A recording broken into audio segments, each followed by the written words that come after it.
Le siège de Brionne. Ah, enfin de la baston. Donc après la bataille de Valesdune, Guillaume, duc de Normandie, va pardonner à l'ensemble des rebelles. Enfin, tous les rebelles qui feront amende honorable. Chacun pourra rentrer chez lui. Que de très classique à l'époque.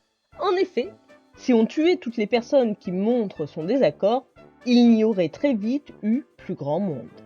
Et l'histoire montrera que le pardon portera plus de fruits que la vengeance.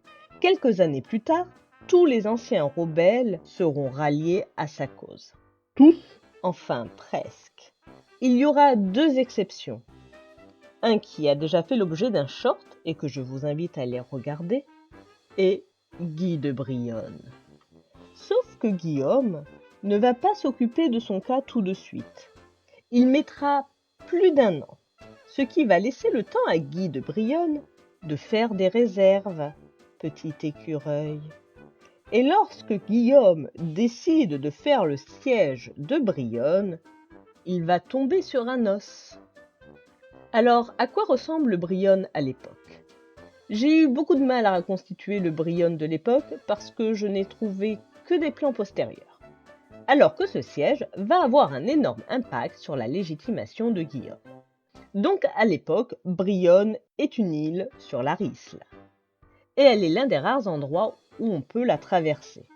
De plus, c'est une île fortifiée, c'est une place forte. Avec une grande muraille et des grosses tours? Alors oui et non, la muraille c'est de la palissade en bois. On est au XIe siècle, on est au balbutiement des châteaux forts, et Brionne est une ville. D'ailleurs, ce sont les seuls espaces qui bénéficient de fortifications. Robinson, il faut que tu nous fasses une vidéo sur les premiers temps des châteaux forts. Ça, c'est intéressant. En plus, c'est ton domaine. J'y réfléchirai, Trubillon. Mais revenons à Brionne. Cette place forte a deux spécificités. Elle est entourée de la Risle et elle dispose de tours en pierre. Et les tours en pierre, à l'époque, c'est la pointe du high-tech. Alors, quelles sont les techniques de siège? De la baston! Première technique, foutre le feu. Sauf que la présence de la Risle empêche de mettre le feu au rempart. Quant aux flèches enflammées, on va tout de suite se calmer. Cela fait de belles images au cinéma, mais au pire, le frottement de l'air éteindra la flamme avant même qu'elle touche le rempart. Au mieux, elle sera étouffée par le bois. Alors on oublie. Mais ça, je le sais, Robinson. Seconde technique de siège, bombarder.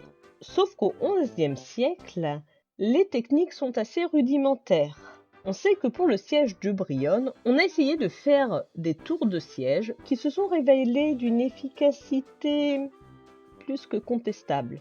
Enfin moi, elles ont servi à rien. Alors que faire? Un assaut! Oui, Trublion. Sauf que lancer un assaut aurait été au péril de nombre de ses hommes. Et en plus, si l'assaut échoue, cela aurait été considéré comme une défaite pour Guillaume. Non, l'autre alternative est de faire le siège et de s'installer autour de la ville en attendant que le manque de denrées oblige les assiégés à se rendre.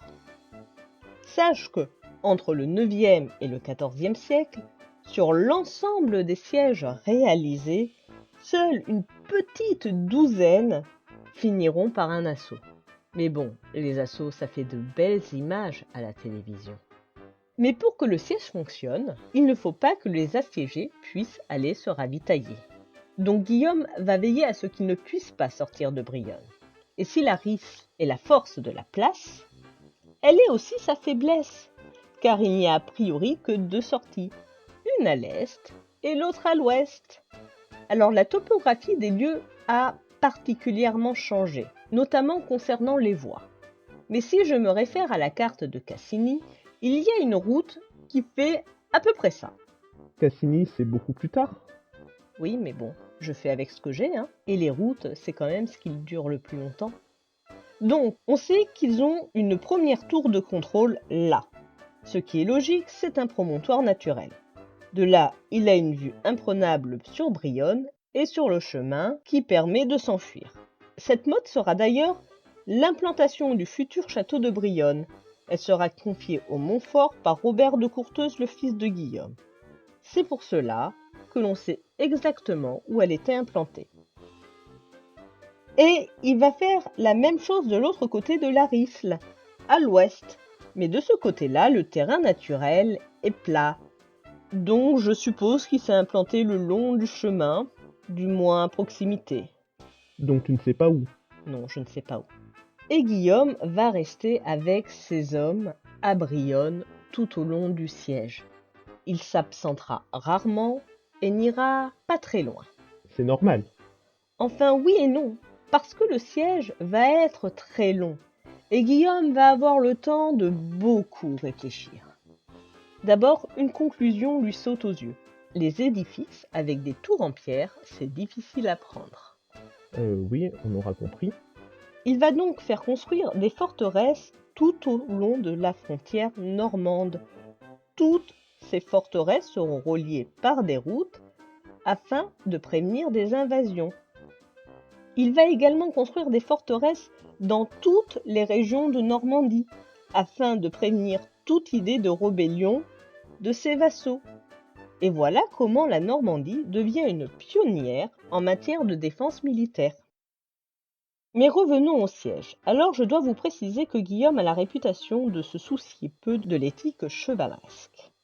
Il n'a pas un énorme engouement pour les attitudes épiques. Rapidité d'action, surprise, ruse, stratagème simple, il faut que ce soit efficace. Alors, pour ses contemporains, cela donne un peu l'impression de duplicité. Sauf que comme à Brionne, il n'a rien à faire, qui ne relèverait pas du périlleux épique, il va continuer d'attendre et le siège va durer 3 ans. 3 ans, 3 ans. sans que rien ne se passe. Si, la Normandie va se couvrir de forteresses. C'est un tournant dans l'histoire et pas des moindres. Le monde va complètement changer après ça. Cela va ancrer le système féodal. Cela aura des répercussions pendant des siècles. Et ce siège est la preuve que les forteresses permettent le contrôle du territoire. Et alors, que se passe-t-il au bout de 3 ans? Guy de Brionne se rend. Et dans la foulée, Guillaume pardonne Guy. Il met quelques biens de Guy sous séquestre, pour la forme, et il propose à Guy le poste de châtelain ducal de Brionne. De Brionne. De Brionne. La belle vie. Alors non, s'ils sont tous pardonnés, on ne va pas se mentir. Tous ceux qui se seront révoltés n'auront jamais le même pouvoir qu'avant. Ils n'ont plus le même prestige, ils deviendront des petits nobles. Et Guy de Brionne se sent humilié et refuse l'offre. Après sa défaite, il retourne en Bourgogne, auprès de son frère qui est devenu duc. Comment ça, duc? Ah, la généalogie. C'est chiant, mais qu'est-ce que c'est important. Pour mémoire, Guy de Brionne, il descend des ducs de Bourgogne par son père et des ducs de Normandie par sa mère. Donc, pendant la révolte, il a prétendu au trône ducal de Normandie. Et si le roi de France est venu aider Guillaume, c'est pour éviter que le duché de Bourgogne et le duché de Normandie se retrouvent dans une seule main, celle de Guy de Brionne. Mais pourquoi alors c'est son frère qui est duc de Bourgogne? Parce que les absents ont toujours tort, et qu'il ne faut jamais courir de lièvre à la fois. Mais du coup, tu comprends bien que châtelain ducal, c'est largement en dessous des prétentions de Guy. Et que va-t-il devenir? Arrivé en Bourgogne, il va fomenter plusieurs complots afin de récupérer le duché de Bourgogne, ou au pire d'en arracher une principauté. Sauf que son frère est moins patient et moins porté au pardon que Guillaume. Et au bout de 10 ans de magouille, il disparaît mystérieusement.